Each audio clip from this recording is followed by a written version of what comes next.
Assalamualaikum warahmatullahi wabarakatuh. Kali ini saya akan mencoba untuk memasang custom ROM Android 12 di Redmi 6A atau Cactus, dan juga mencoba tes performa gamingnya. Redmi 6A adalah HP kelas bawah dari Xiaomi yang dirilis di tahun 2018. HP ini adalah penerus dari Redmi 5A yang laku keras di pasaran dan juga goib di zamannya. Redmi 6A ini memiliki fitur baru yaitu layar panjang Full View dan juga SoC MediaTek Helio A22 yang seharusnya lebih baik dari pendahulunya. Secara spesifikasi, HP ini termasuk kentang, tapi gak separah J2 Prime seharusnya. Walaupun HP ini MediaTek, tapi HP ini masih bisa di custom ROM. Proses custom ROM-nya cukup seram, karena HP ini tuh rawan matot katanya jika salah cara custom ROM-nya. Walaupun begitu, saya akan tetap coba nekat untuk oprek HP ini. Langsung saja kita lanjut ke proses opreknya. Sebelum oprek HP ini, kalian diharuskan untuk update ke MIUI berbasis Android Pie. Dan saat saya beli HP ini, OS-nya masih Oreo. Jadi perlu saya update dulu ke MIUI terbaru. Alasannya karena katanya kalau dioprek saat masih Oreo, HP-nya bakalan break dan matot. Karena saya mau pasang custom ROM dan bukan pengen ngerusak HP, jadi saya terpaksa harus update dulu MIUI-nya. Setelah proses update MIUI-nya beres, HP-nya naik versi Android-nya ke Android 9 Pie. Saya juga baru tahu kalau Redmi 6A ini ternyata dapat update ke Android Pie. Saya kira mentok di Oreo.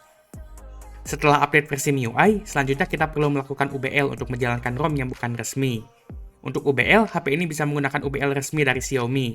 Namun cara UBL resmi ini sedikit ribet karena harus pasang SIM card yang ada kuotanya dan ngebind akunnya. Untuk caranya, login ke Mi Account dan kalau udah login, langsung bind akunnya di developer setting. Kalau sudah, langsung buka alat Mi Unlock resmi dan masukkan HP-nya ke mode fastboot. Caranya dengan mematikan HP-nya, lalu tahan tombol volume bawah sambil colok USB. Kalau sukses, HP-nya bakal masuk ke fastboot. Sayangnya, kita kembali lagi ke masalah yang sama seperti saat nge-flash Nokia Lumia kemarin. Drivernya tidak auto-detect, jadi saya harus buka device manager dan install manual biar ke-detect fastbootnya.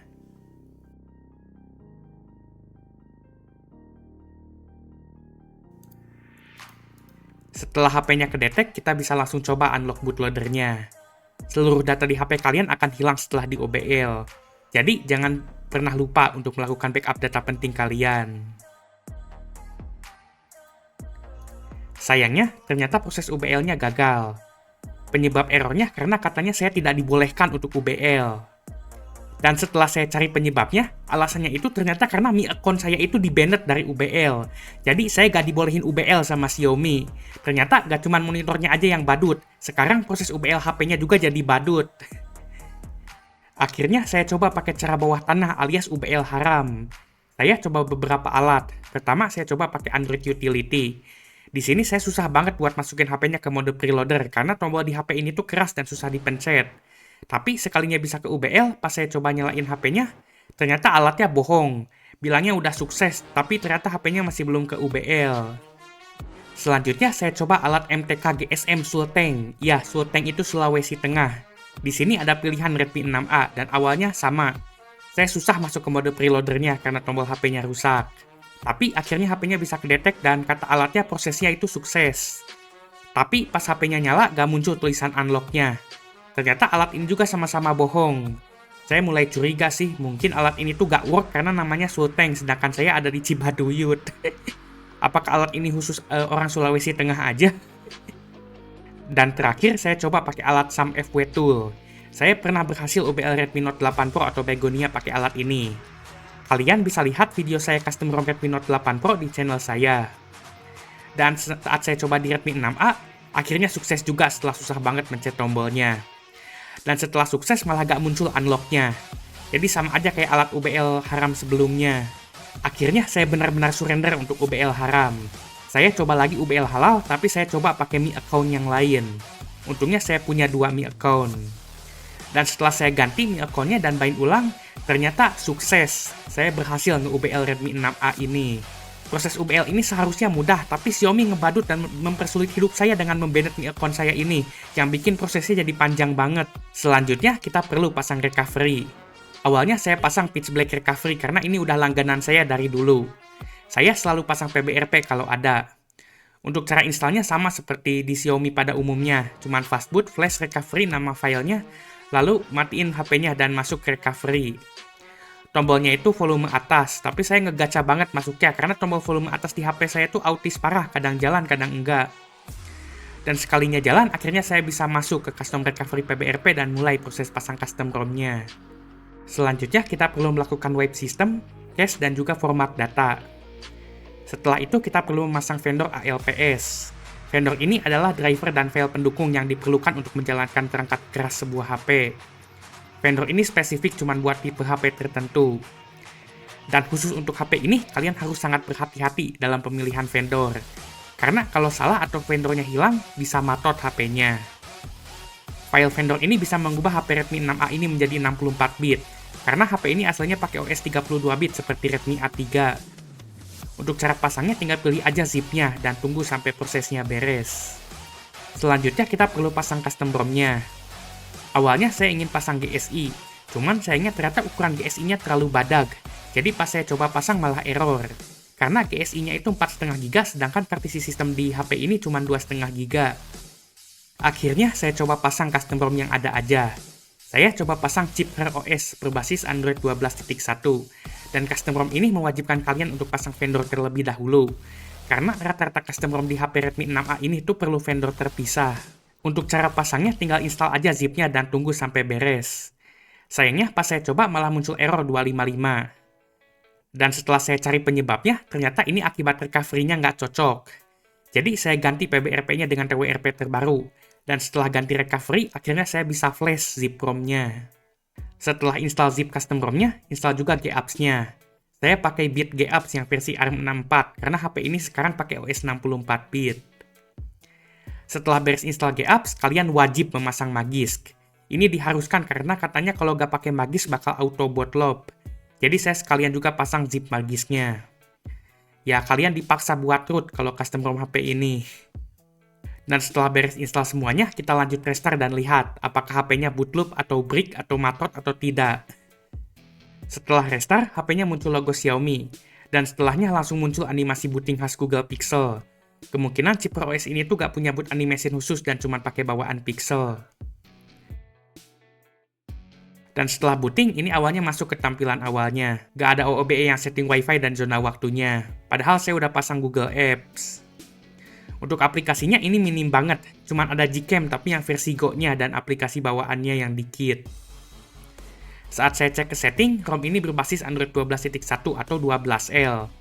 Walaupun bukan yang terbaru, tapi versinya jauh lebih baru dibandingkan Android 9. Dari fitur dan kostumisasinya, ROM chip OS ini tuh relatif sangat minim. Saya gak lihat menu buat oprek-oprek tampilan seperti di custom ROM lainnya. Dan di ROM ini tuh cuma ada network indikator aja. Tapi kabar baiknya OS ini ternyata beneran 64 bit. Jadi kita bisa menjalankan aplikasi 64 bit di custom ROM ini. Untuk tes gaming selanjutnya, sayangnya internal 16 GB ini terlalu sempit. Jadi kita akan coba membesarkan internalnya pakai SD card. Sayangnya SD card saya nyangkut di Redmi Note 4 yang dipaksa pakai SIM tray gak cocok. Jadi saya harus bongkar HP-nya buat ambil SD card-nya. Iya, kalian gak salah denger. Ini gara-gara kemarin saya pasang SIM tray Redmi Note 4 MediaTek di Redmi Note 4 Snapdragon. Dan alhasil malah jadi nyangkut di dalam SD card-nya. Setelah saya buka semua sekrup dan angkat portnya, akhirnya baru saya bisa coba buat keluarin SD card-nya. Di sini saya tusuk dikit bagian slot SD card-nya dan akhirnya bisa keluar.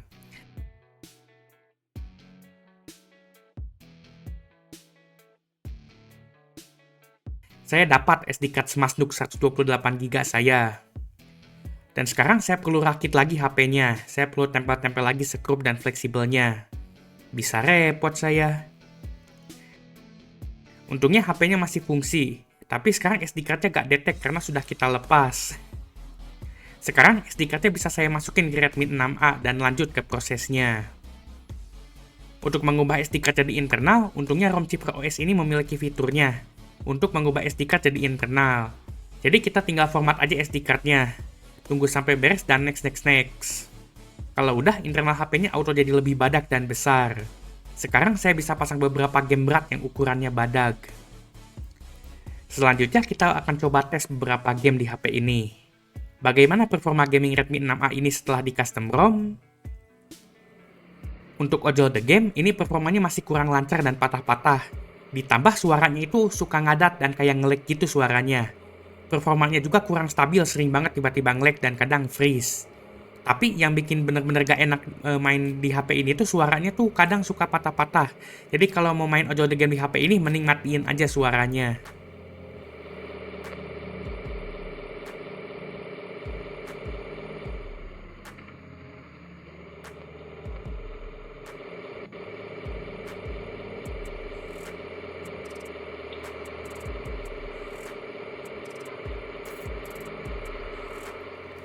Untuk Free Fire, saat pakai setting rata kiri, HP ini performanya oke, tapi kadang stuttering dan frame. Padahal ini grafiknya jelek, merusak mata, tapi masih aja sempet-sempet yang nge-frame. Dari performanya, untuk main FF, Redmi 6A ini tuh gak jauh sama J2 Prime. Tapi di Redmi 6A ini tuh touchscreen-nya lebih enak, gak keset, gak kayak layarnya J2 Prime.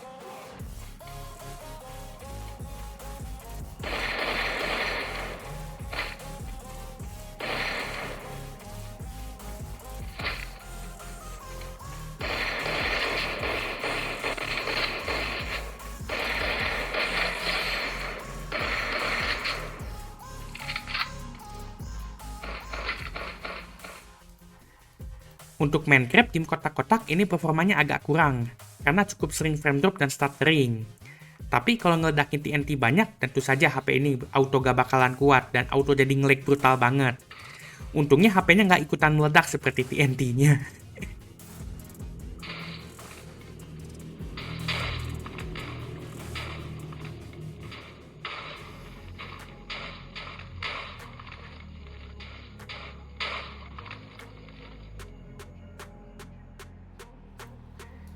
Untuk Babaji, HP ini mendapatkan setting smooth medium, dan untuk performanya bisa kalian lihat sendiri. Ini ampas banget, rendernya lemot banget, bahkan pas turun aja belum muncul bangunan dan tanahnya. Dan pas udah muncul pun nge-lag banget. Ini tuh nge-lagnya lebih parah daripada J2 Prime. Ya, saya gak salah ngomong. Padahal spek Redmi 6A ini tuh seharusnya lebih tinggi dari J2 Prime. Saya gak tahu ini apa karena saya simpan di SD card atau karena ROM-nya bermasalah. Yang pasti performa PUBG di HP ini tuh ampas banget. Ngomongin soal J2 Prime, kalian bisa lihat video tes performa custom ROM J2 Prime di channel saya.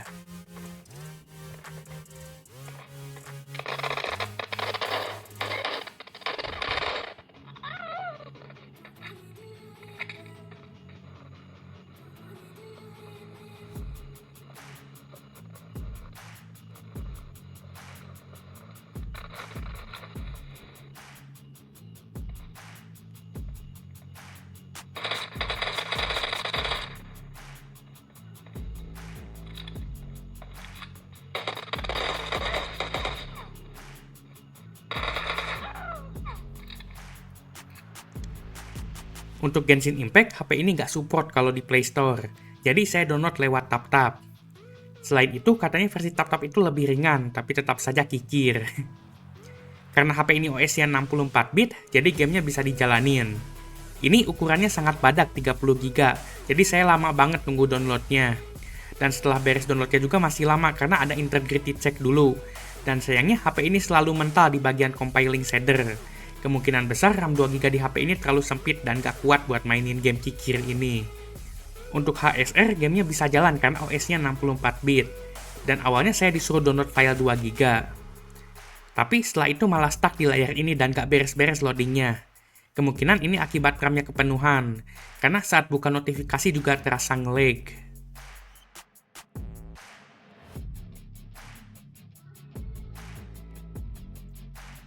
Untuk COD Warzone, saya download dari TapTap juga, karena kalau di Play Store udah pasti gak support. Setelah download, saya coba jalankan aplikasinya. Dan setelah itu muncul error, unsupported GPU. Saya gak tahu apakah ini ada hubungannya sama GPU grup badut di Facebook atau karena GPU Power VR bawaan Helio A22 di HP ini tuh gak support. Ada yang lebih berat dari COD Warzone dan game lainnya, yaitu aplikasi Shopee. Di HP ini aplikasi Shopee bisa dijalankan dan performanya tuh cukup oke. Kalian masih bisa benchmark belanja online pakai HP ini. Setidaknya nggak bengong di splash screen awalnya seperti HP RAM 512MB kemarin. Kalian bisa lihat video saya tes HP RAM 512MB di tahun 2024 di channel saya. Jadi, apakah worth it untuk custom ROM Redmi 6A? Menurut saya worth it, karena kalian bisa menjalankan Android yang lebih baru, yang sudah 64-bit dan juga bebas dari iklan MIUI dengan melakukan custom ROM ini. Sayangnya, prosesnya agak sedikit beda dibandingkan HP Xiaomi lainnya. karena vendor di HP ini harus diinstal secara terpisah. Tapi kalau kalian punya sedikit pengalaman custom ROM dan bisa lihat cara step-stepnya dengan benar, sebenarnya proses install ROM ini tuh tidak terlalu sulit-sulit banget. HP ini menjadi sedikit lebih layak dipakai di tahun 2024 setelah di custom ROM, dan menurut saya worth walaupun dengan resikonya. Itu saja sekian dari saya, semoga video ini bermanfaat.